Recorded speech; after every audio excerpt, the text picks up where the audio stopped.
il faut vraiment parler de ce qui se passe demain. Parce que ce qui arrive, mercredi 22 avril, pourrait correspondre à l'un des changements énergétiques les plus significatifs de tout le mois. Et cette fois, il ne s'agit pas simplement d'un passage de plus dans le ciel. Il ne s'agit pas d'un transit lunaire ordinaire que l'on pourrait regarder de loin, puis oublier aussitôt. Il s'agit d'une bascule, d'un tournant, d'un moment décisif. Demain, à exactement 1h de l'après-midi, la Lune quittera le Bélier pour entrer en Cancer. Et oui, la Lune change régulièrement de signe. Mais ici, le changement est beaucoup plus profond que cela. Parce que la Lune ne fait pas qu'entrer dans un nouveau signe. Elle revient dans son domicile. Elle revient là où sa puissance, sa sensibilité, sa réceptivité et sa vérité émotionnelle peuvent enfin s'exprimer avec le plus de justesse. Et le timing de ce retour est particulièrement exact, particulièrement cohérent, particulièrement parlant au regard de tout ce qui s'est accumulé ces derniers jours. Parce que si récemment vous avez eu l'impression d'être écrasé par la pression, si vous avez eu le sentiment d'avancer, de pousser, d'essayer, sans résultat réel, si quelque chose en vous était tendu, retenu, bloqué, comme comprimé, alors il y a une raison à cela. Et demain, cette pression commence à céder. C'est comme si quelque chose qui avait été maintenu fermé jusque-là arrivait à un point de non-retour.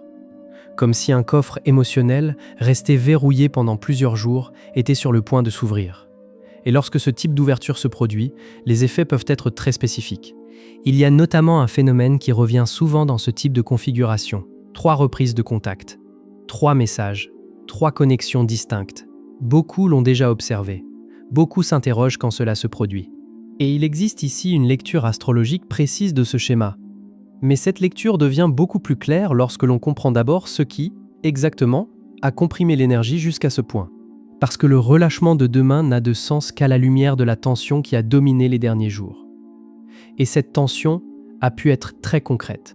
Ces derniers temps, beaucoup ont eu l'impression de foncer contre un mur, d'agir sans que rien n'aboutisse, d'essayer d'avancer alors que quelque chose, sans cesse, ralentissait, contrariait, retenait ou bloquait le mouvement. Depuis environ le 19 avril, ce ressenti de frustration, de pression, d'inefficacité ou d'effort sans percer a pu être particulièrement fort. Et ce ressenti n'était ni imaginaire ni isolé. Voici ce qui s'est produit dans le ciel. Mars, Mercure et Saturne se sont regroupés en Bélier, au même degré exact. 3 planètes, une triple conjonction, un alignement astrologique rare dans son intensité, concentré, serré, exigeant. Elles étaient littéralement superposées. Et cela change tout, parce que Mars, c'est l'action, l'élan, l'urgence, le besoin d'avancer, le feu. Mercure, c'est la pensée, la communication, les mots, les messages, tout ce qui cherche à être formulé. Et Saturne, c'est la restriction, le délai, la confrontation à la réalité, le test, le frein, la limite.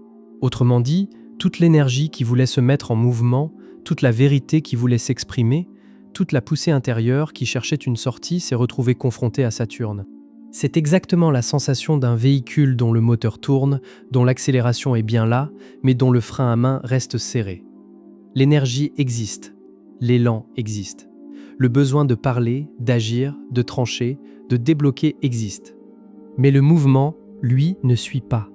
Et c'est précisément ce qui rend cette configuration si intense. Parce qu'elle ne produit pas seulement un blocage extérieur. Elle produit une tension intérieure, une pression, une irritation sourde, une fatigue parfois immense, une impression d'étouffement. Et dans certains cas, un effondrement passager du moral, simplement parce qu'il devient épuisant de pousser sans obtenir de réponse claire.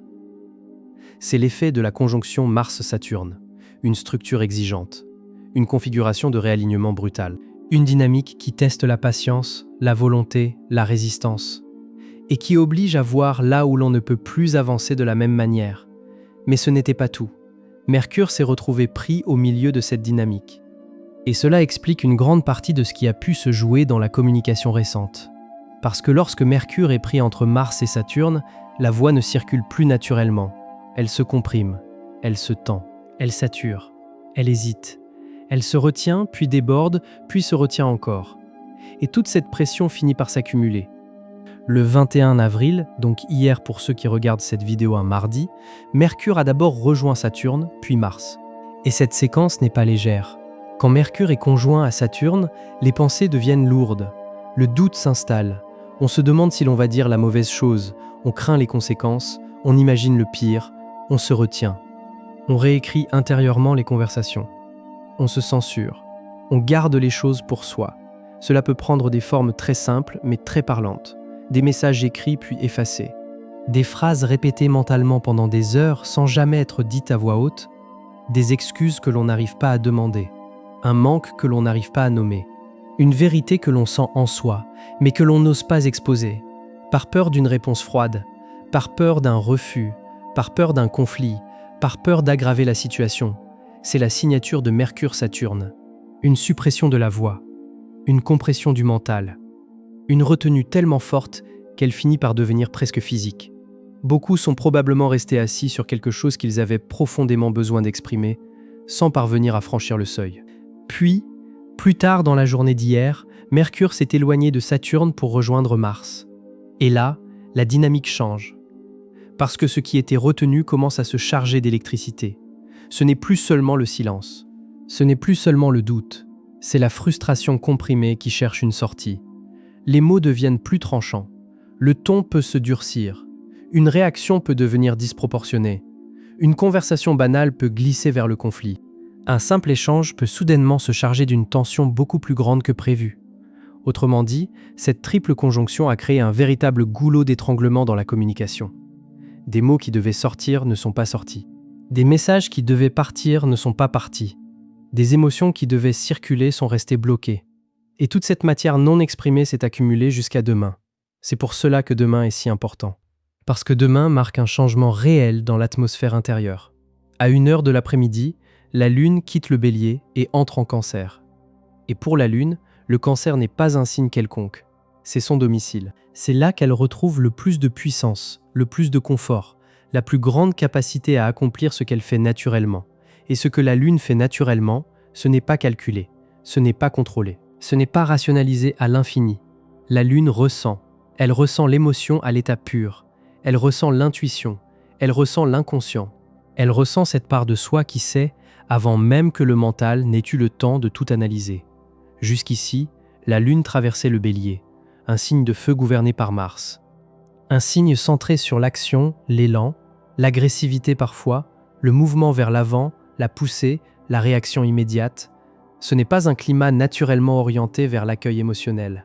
Et avec Saturne déjà présent, ajoutant restriction, tension, frustration, ralentissement et confrontation à la réalité, la Lune évoluait dans un environnement peu favorable à l'ouverture. L'élan voulait avancer. La sensibilité voulait être entendue. Mais la structure même du ciel comprimait tout cela. Demain, ce paysage change. Demain, la Lune rentre en Cancer. Et à partir de là, toute la pression, toute la frustration, toute l'émotion retenue trouve enfin un lieu d'accueil. Un lieu de réception. Un lieu de sécurité. Un lieu où ce qui a été contenu peut commencer à remonter. Ce lieu, c'est le coffre émotionnel. Et il faut bien comprendre ce que cela veut dire. Le Cancer est symbolisé par le crabe. Une carapace dure à l'extérieur, un intérieur doux, vulnérable, profondément sensible. C'est une image très juste du fonctionnement émotionnel de beaucoup de personnes. Des murs se construisent, des protections se mettent en place. Pas parce qu'il n'y a rien à l'intérieur, mais précisément parce qu'il y a beaucoup. Il y a des sentiments profonds, il y a des peurs réelles, il y a des désirs, il y a des chagrins, il y a des besoins qui n'ont pas toujours trouvé leur place. Et tout cela finit souvent dans une zone intérieure protégée, fermée, tenue à distance du monde extérieur. Mais demain, ce coffre ne semble pas seulement se fissurer, il semble s'ouvrir. Et quand il s'ouvre, ce qui remonte n'est pas abstrait. Ce sont les émotions retenues, les vérités suspendues, les sentiments trop longtemps évités, les vulnérabilités que l'on avait voulu garder sous contrôle, les réponses que le mental recouvrait de bruit. C'est pour cela que ce moment paraît si puissant, parce qu'il ne peut pas être traversé uniquement par la logique. Il ne peut pas être géré comme une simple stratégie. Il ne peut pas être dominé par la seule volonté. La voie la plus juste semble être celle du ressenti. Il faut laisser le cœur reprendre de la place. Il faut laisser l'intuition redevenir audible. Il faut laisser l'émotion redevenir un langage, au lieu de la traiter comme un obstacle. Et cette ouverture n'arrive pas seule. Jupiter amplifie la configuration, et c'est un élément majeur. Jupiter est actuellement en Cancer. Or, Jupiter en Cancer est particulièrement fort. Le Cancer est son signe d'exaltation. Cela veut dire que les qualités de Jupiter peuvent s'y exprimer avec une force très élevée.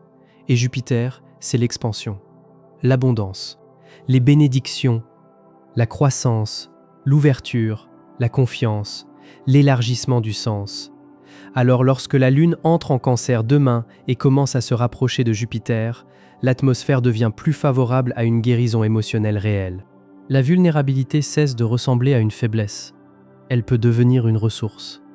La tendresse cesse de paraître inutile. Elle peut devenir un chemin. L'intuition cesse de sembler irrationnelle. Elle peut devenir un guide. Et cela change profondément la lecture du moment. Parce que Jupiter en Cancer rappelle quelque chose d'essentiel. Les plus grandes percées ne viennent pas toujours de la conquête du monde extérieur. Elles peuvent venir du soin accordé au monde intérieur, d'un retour à soi, d'une permission donnée au ressenti, d'une confiance plus grande dans ce que le cœur murmure déjà. Autrement dit, toute la pression Mars-Saturne, toute cette communication bloquée, toute cette tension accumulée ont peut-être eu une fonction précise.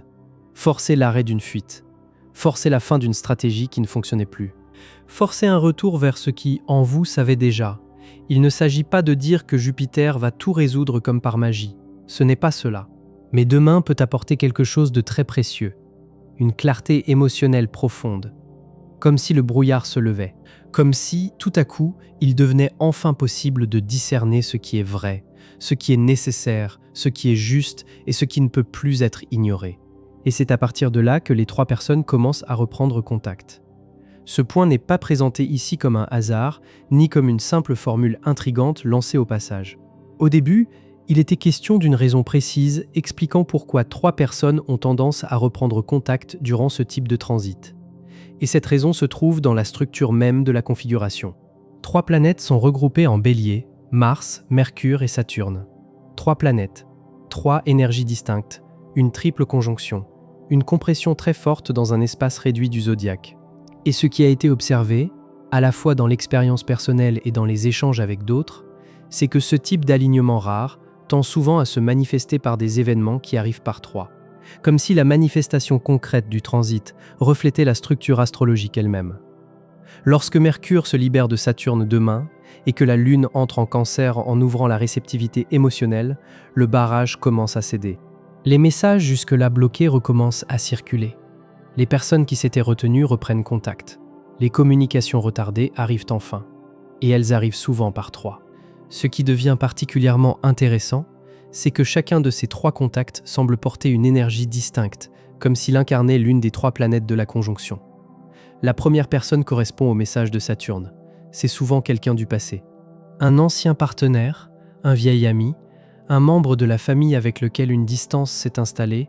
Saturne gouverne le temps, le karma, les cycles anciens, les liens qui portent encore une charge non résolue.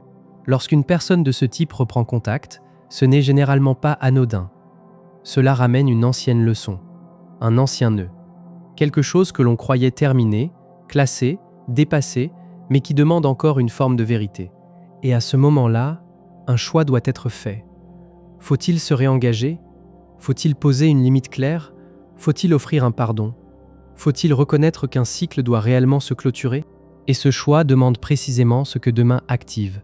Un accès plus direct au cœur, à l'authenticité émotionnelle, à une décision fondée sur la vérité plutôt que sur la peur. La deuxième personne correspond au message de Mars. Et là, l'énergie est différente. Son arrivée porte de l'intensité, de l'urgence, parfois une confrontation, parfois une poussée, parfois quelque chose qui demande une réponse rapide. Cela peut être une proposition professionnelle, cela peut être une confession de sentiments, cela peut être une demande. Cela peut être une situation qui bouleverse le statu quo et impose une action. Mars ne laisse pas dans la passivité. Il pousse à répondre, il pousse à choisir, il pousse à sortir de l'attente. Et parce que le coffre émotionnel est ouvert, la réponse peut alors venir du cœur plutôt que de l'ego. C'est là que la dynamique change vraiment. Ce n'est pas seulement l'événement extérieur qui compte, c'est la manière nouvelle d'y répondre. La troisième personne correspond à la bénédiction Jupiter-Cancer.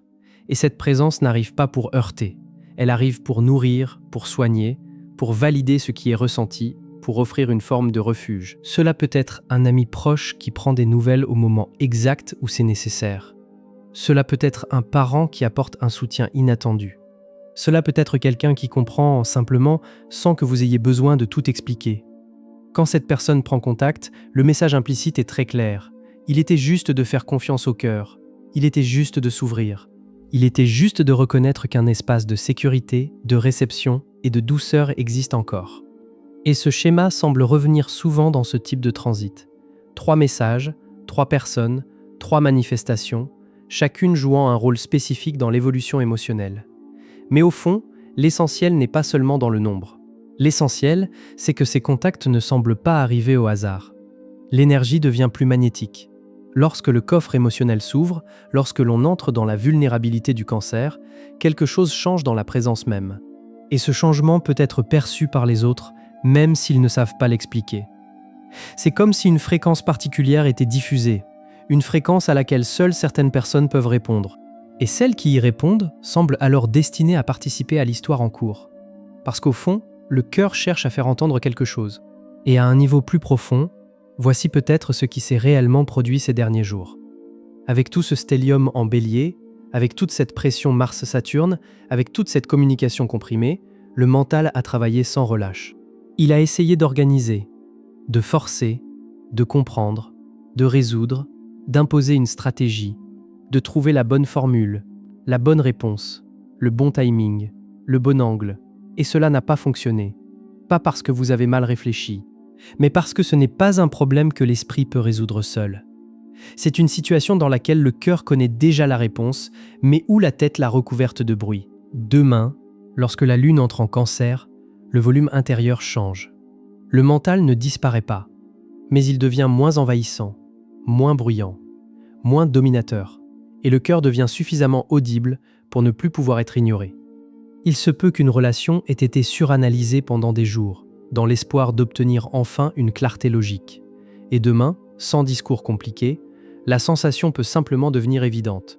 Il devient possible de sentir si quelque chose est juste ou s'il est temps de partir.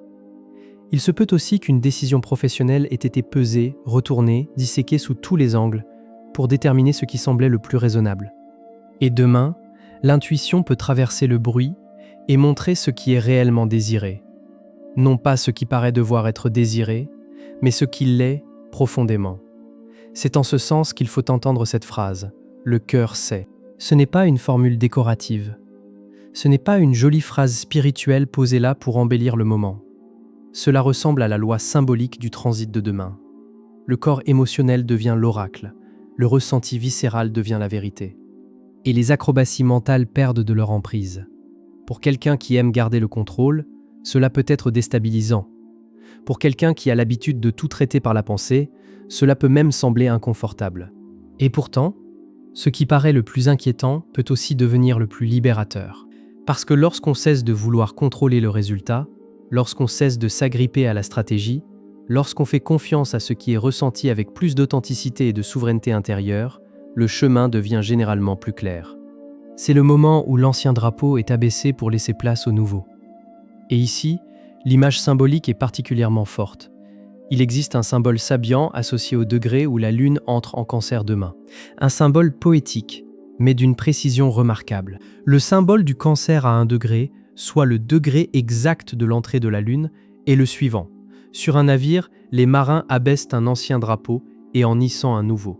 Et cette image résume admirablement ce qui est en train de se jouer. L'ancien drapeau, c'est celui de la lutte guidée par l'ego. Celui qui dit qu'il faut se battre pour tout, qu'il faut se prouver sans cesse, qu'il ne faut jamais montrer de faiblesse, qu'il faut continuer à pousser, même lorsque tout indique qu'une autre voie cherche à émerger. C'est le drapeau qui a flotté pendant toute la période Mars-Saturne, celui de l'épuisement, celui de la tension, celui de l'effort sans relâche, celui de la volonté qui veut encore accélérer alors que la réalité impose un arrêt. Le nouveau drapeau est tout autre, c'est celui de l'authenticité émotionnelle. Celui qui dit « J'écoute enfin mon intuition. J'honore mes sentiments. Je n'ai pas besoin d'avoir toutes les réponses tout de suite. Je n'ai pas besoin de forcer une percée extérieure. J'ai besoin d'être fidèle à ce que je sais dans mon cœur. » Et il y a là un véritable point de bascule. Parce qu'une fois ce seuil franchi, Une fois cette ouverture intégrée, il devient difficile de revenir en arrière. Ce qui a été compris ne peut plus être entièrement nié. Ce qui a été ressenti ne peut plus être complètement effacé. Ce qui s'est révélé dans le cœur ne peut plus être traité comme un simple bruit de fond. Et c'est pour cela que demain ressemble à un moment décisif. Alors, que faire lorsque ce basculement aura lieu? Ce qui paraît le plus juste, d'abord, c'est de cesser de forcer. Si quelque chose est poussé de toutes vos forces depuis plusieurs jours sans bouger, demain semble être le moment de lâcher prise, de desserrer, de ne plus entretenir la pression comme si elle allait, par elle-même, produire le déblocage. Il peut être utile de se reposer, de se retirer dans son espace, dans sa maison, dans son lit, là où la sécurité est réelle, là où l'on peut simplement être présent à ce qui remonte. Ce n'est pas un abandon, c'est une reddition stratégique, un réalignement, une manière plus juste de traverser le transit. Ensuite, il sera important d'être attentif à ceux qui reprennent contact. Les 3 messages n'arriveront peut-être pas tous exactement demain. Cette énergie ouvre une fenêtre qui s'étend sur quelques jours de part et d'autre. Mais lorsqu'ils arrivent, il semble préférable de ne pas suranalyser immédiatement la réponse. Le premier mouvement instinctif peut être le bon indicateur. Que dit l'instinct? Que ressent le corps? Que demande le cœur? Y a-t-il un retour, une ouverture, une limite, un pardon, une vérité à poser? Il peut aussi être très utile d'écrire dans un journal. Ou de parler à quelqu'un de confiance. Parce que lorsque le coffre émotionnel s'ouvre, des éléments peuvent remonter sans avoir été clairement identifiés auparavant. Anciens chagrins, ancienne joie, ancienne peur, ancien manque, souvenirs, désirs, vulnérabilité, vérité trop longtemps tenue à distance. Et ici, le mouvement juste n'est pas de les bloquer de nouveau. Il faut les laisser apparaître, les laisser traverser, les laisser parler, les laisser se montrer. C'est l'un des enjeux les plus importants du transit. Et il faudra aussi faire preuve de douceur envers soi-même. Parce qu'une libération émotionnelle de cette nature peut être intense. Elle peut faire pleurer, elle peut fatiguer, elle peut soulager, elle peut attrister, elle peut tout faire en même temps. Elle peut donner l'impression qu'un vieux blocage cède, qu'une vieille tension se défait, qu'une reconstruction commence. Et rien de cela n'est anormal. Cela ne signifie pas que quelque chose est brisé. Cela signifie qu'un processus est en cours, une ouverture, un déverrouillage, une transformation intérieure. Mais cette journée dépasse encore le cadre d'une seule date, parce que le retour de la Lune, à son domicile demain, ne se produit pas dans le vide. Il prépare à quelque chose de plus vaste, un changement majeur approche, une dynamique plus rapide, plus nerveuse, plus mouvante, plus intense sur le plan mental et collectif commence à se dessiner. Et c'est précisément pour cela que demain compte autant, parce que l'intelligence émotionnelle gagnée demain, cette capacité à écouter le cœur, à faire confiance à l'intuition, à rester ancré dans le ressenti alors que tout autour accélère, pourra servir d'encre pour la suite. Autrement dit, demain ne consiste pas seulement à ouvrir le coffre émotionnel. Demain consiste aussi à recevoir la boussole intérieure nécessaire pour naviguer dans l'énergie rapide, mouvante et vertigineuse qui s'apprête à arriver. Et dans ce contexte, les 3 personnes qui reprennent contact peuvent être comprises comme un test, une activation, une démonstration concrète. Elles montrent qu'il est possible de faire confiance aux réponses émotionnelles. Elles montrent que lorsque le cœur est écouté plutôt que la tête, les décisions sont souvent plus justes. Elles montrent aussi que la vulnérabilité n'est pas une faiblesse, c'est une forme de puissance, une forme de vérité, une forme de souveraineté intérieure. Cela dit, il est aussi important de rappeler qu'il n'y a ni rigidité ni scénario figé dans ce processus. Tout cela peut sembler très intense. Et certaines personnes peuvent se demander ce qu'il faut penser si rien n'est ressenti demain. Si le coffre ne s'ouvre pas de manière spectaculaire, si personne ne reprend contact, si la libération ne ressemble pas à quelque chose de visible. Dans ce cas, il faut retenir une chose essentielle. Cette énergie agit différemment selon chacun. Certaines personnes vivront une libération émotionnelle très nette. D'autres ressentiront quelque chose de beaucoup plus subtil, un simple adoucissement intérieur, un apaisement, un déplacement silencieux mais réel, une évidence qui s'installe sans bruit, et les 2 expériences sont valables. De la même manière, si exactement 3 messages ne se présentent pas, cela ne signifie pas qu'il y ait une erreur. L'histoire des 3 personnes correspond à un schéma observé. Mais l'univers ne fonctionne pas toujours comme un scénario figé. L'essentiel n'est pas de compter. L'essentiel est de remarquer que lorsque l'ouverture émotionnelle a lieu, la connexion recommence à circuler d'une manière inattendue. Il est donc possible de ne pas recevoir 3 textos, mais de vivre 3 prises de conscience profondes. Ou 3 synchronicités trop précises pour paraître aléatoires. Ou encore 3 moments où l'on se sent profondément vu, reconnu, compris, confirmé. Les détails changent selon chacun, mais la vérité centrale demeure. Lorsqu'on cesse de lutter et qu'on commence à ressentir, lorsqu'on fait confiance au cœur plutôt qu'à la tête, lorsqu'on laisse le coffre s'ouvrir, lorsqu'on accepte la vulnérabilité au lieu de la vivre comme un danger, alors les choses bougent, les personnes apparaissent, la clarté revient, le chemin se révèle, et l'on comprend peu à peu que les réponses étaient présentes à l'intérieur depuis le début. Et c'est peut-être cela, la grande révélation de ce transit puissant. Demain, lorsque la Lune entrera en Cancer à 1h de l'après-midi, le coffre émotionnel ne devra pas être vu comme une prison destinée à empêcher le monde d'entrer. Il pourra être compris comme un sanctuaire conçu pour préserver l'âme, pour protéger ce qu'il y a de plus vrai, pour conserver la part la plus sensible, la plus profonde, la plus authentique de soi, jusqu'au moment où elle pourra être reconnue, écoutée, honorée. Et dans ce coffre se trouve la véritable richesse, la connaissance la plus profonde, les sentiments les plus vrais, le moi le plus authentique. Cette part de soi qui n'a pas besoin de validation extérieure parce qu'elle sait. La pression Mars-Saturne de ces derniers jours a pu faire croire que la solution se trouvait dehors, qu'en poussant plus fort, en luttant mieux, en perfectionnant la stratégie, une percée finirait par se produire. Demain indique autre chose. La solution n'est pas à l'extérieur, elle est ici, dans le cœur, dans le ressenti, dans cette voix calme qui murmurait la vérité depuis le début pendant que le mental faisait trop de bruit pour l'entendre. Il s'agit donc maintenant d'abaisser l'ancien drapeau et d'en hisser un nouveau, d'abandonner la logique de lutte permanente, d'entrer dans une forme plus profonde d'authenticité, de faire confiance à ce qui est ressenti, et de laisser venir les 3 personnes, ou les 3 prises de conscience, ou les 3 synchronicités, ou toute autre forme que cette ouverture choisira de prendre. Quelle que soit la manifestation concrète, ce sera précisément ce qui est nécessaire. Le cœur sait, il l'a toujours su, et demain, il devient enfin possible de l'écouter. Alors, lorsque cette bascule commencera à se faire sentir, souvenez-vous de ceci, vous n'avez peut-être pas besoin de pousser davantage. Vous avez peut-être besoin d'écouter plus profondément. Et si cette analyse résonne profondément avec ce que vous vivez, écrivez simplement en commentaire.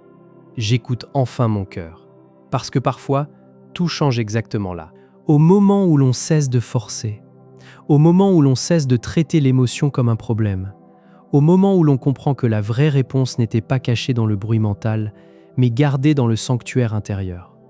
Et si vous aimez cette manière d'explorer l'astrologie, les grands transits, les bascules intérieures, les alignements puissants et les moments de vérité, abonnez-vous à la chaîne. Dans des périodes comme celle-ci, comprendre ce qui se joue change déjà la manière de le traverser. Et parfois, il suffit d'un seul instant de vérité émotionnelle pour remettre toute une trajectoire dans son axe.